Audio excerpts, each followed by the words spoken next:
Assalamualaikum warahmatullahi wabarakatuh.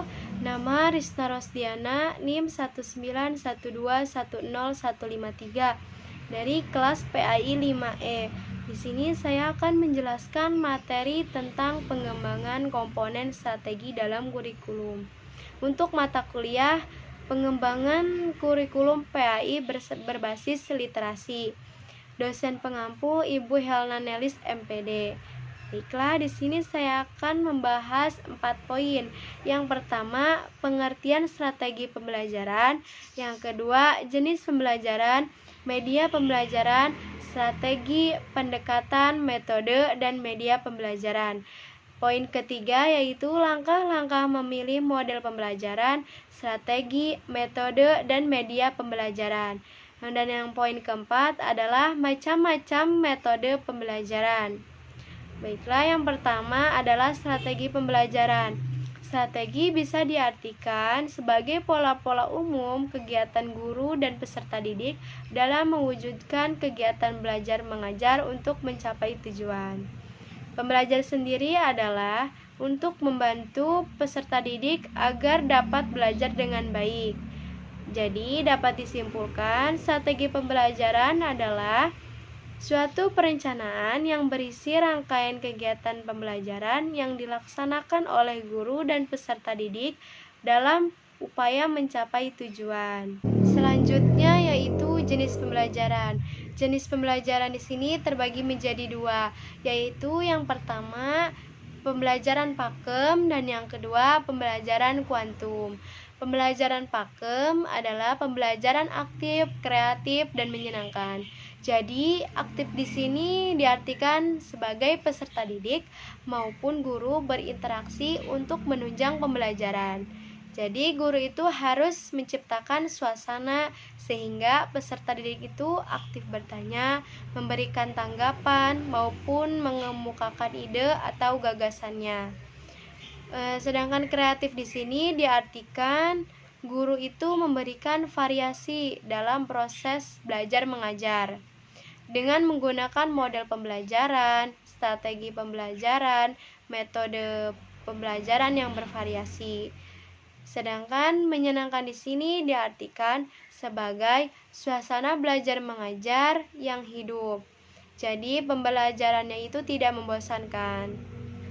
Kemudian yang kedua, pembelajaran kuantum atau quantum learning. Jadi quantum learning itu merupakan suatu cara untuk mengembangkan dan menyadarkan bahwa setiap orang memiliki potensi belajar mereka sendiri. Selanjutnya yaitu model pembelajaran. Model pembelajaran di sini terbagi menjadi 3. Yang pertama, model pembelajaran langsung. Yang kedua, model pembelajaran tidak langsung. Yang ketiga, model pembelajaran kooperatif. Yang pertama adalah model pembelajaran langsung. Model pembelajaran langsung ini guru bisa membantu peserta didik dalam menguasai materi pelajaran. Melalui model pembelajaran langsung ini, guru bisa memberikan pencapaian yang cepat dalam meningkatkan rasa percaya diri siswa. Kemudian, yang kedua, model pembelajaran tidak langsung. Peran guru dalam pembelajaran ini bukan memberikan informasi, melainkan mengajukan pertanyaan-pertanyaan dan mendengarkan siswa serta memberikan penghargaan atau pujian kepada siswa. Sedangkan model pembelajaran kooperatif ini merupakan model pembelajaran yang mengutamakan kerjasama antar siswa untuk mencapai tujuan. Selanjutnya yaitu strategi pembelajaran.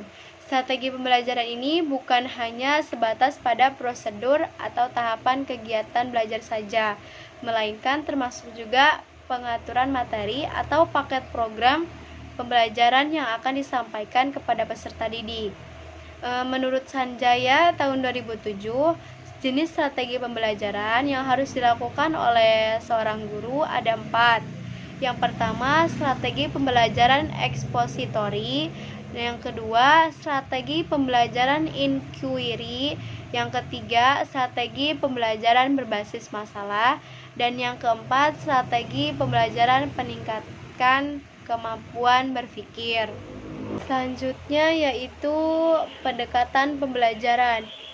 Ada beberapa macam pendekatan pembelajaran yang digunakan pada kegiatan belajar mengajar, antara lain pendekatan kontekstual, pendekatan konstruktivisme, pendekatan deduktif, dan pendekatan induktif.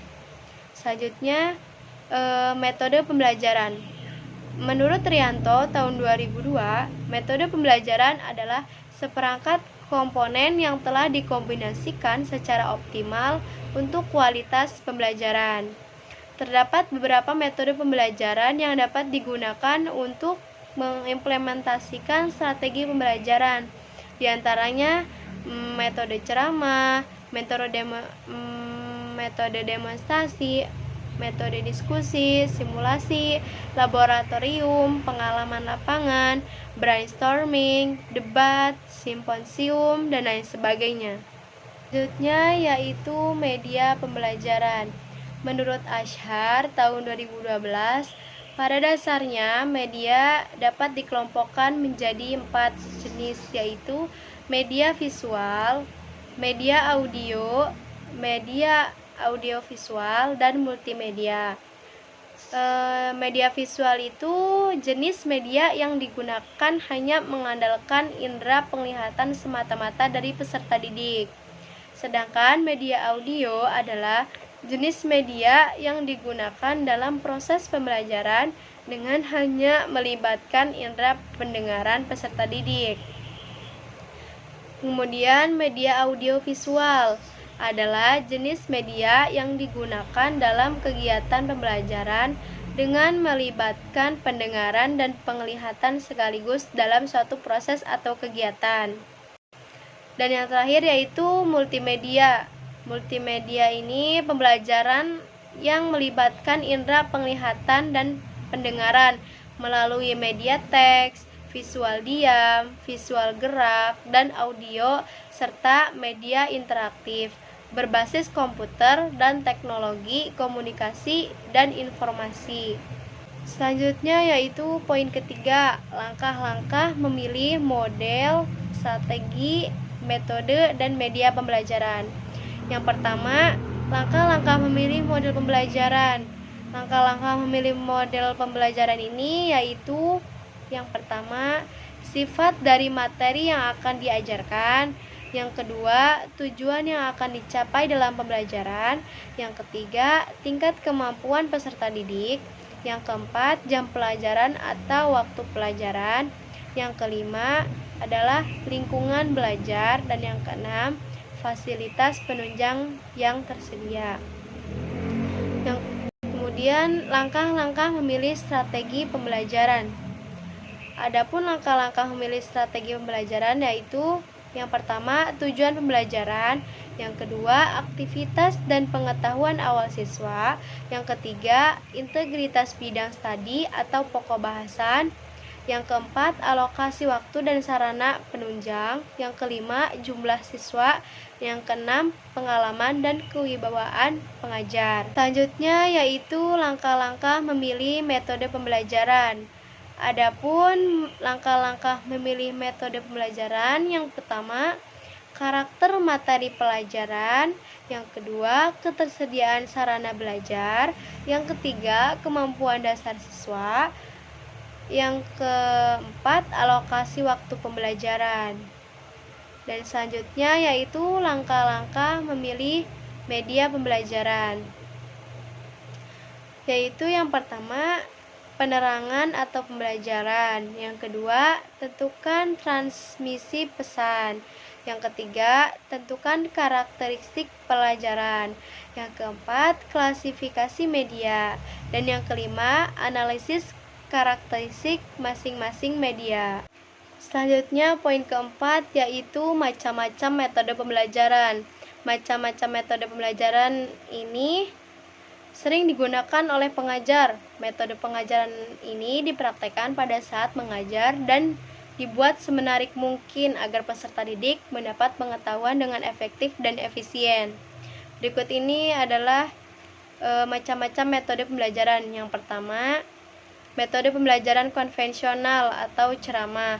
Metode ini diterapkan dengan cara berceramah atau menyampaikan informasi secara lisan kepada siswa. Yang kedua, metode pembelajaran diskusi.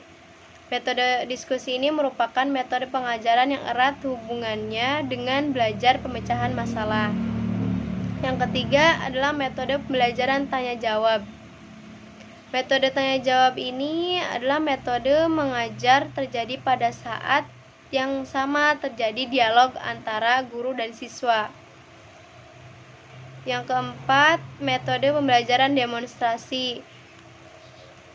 Metode demonstrasi ini metode mengajar yang sangat efektif sebab membantu para siswa untuk mencari jawaban dengan usaha sendiri berdasarkan fakta yang benar. Yang kelima adalah metode pembelajaran eksperimen.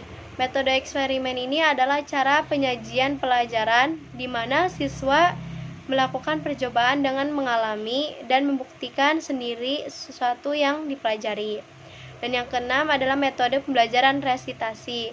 Metode pembelajaran ini merupakan metode mengajar dengan siswa diharuskan membuat resume tentang materi yang sudah disampaikan guru dengan menuliskan pada kertas dan menggunakan bahasa sendiri. Dan yang terakhir adalah metode pembelajaran karya wisata. Macam metode pembelajaran yang ini juga kerap digunakan adalah metode karya wisata. Karya wisata di sini berarti kunjungan di luar kelas. Jadi karya wisata tidak mengambil tempat yang jauh dari sekolah dan tidak memerlukan waktu yang lama. Mungkin hanya itu yang dapat saya jelaskan. Kurang lebihnya mohon maaf. Wassalamualaikum warahmatullahi wabarakatuh.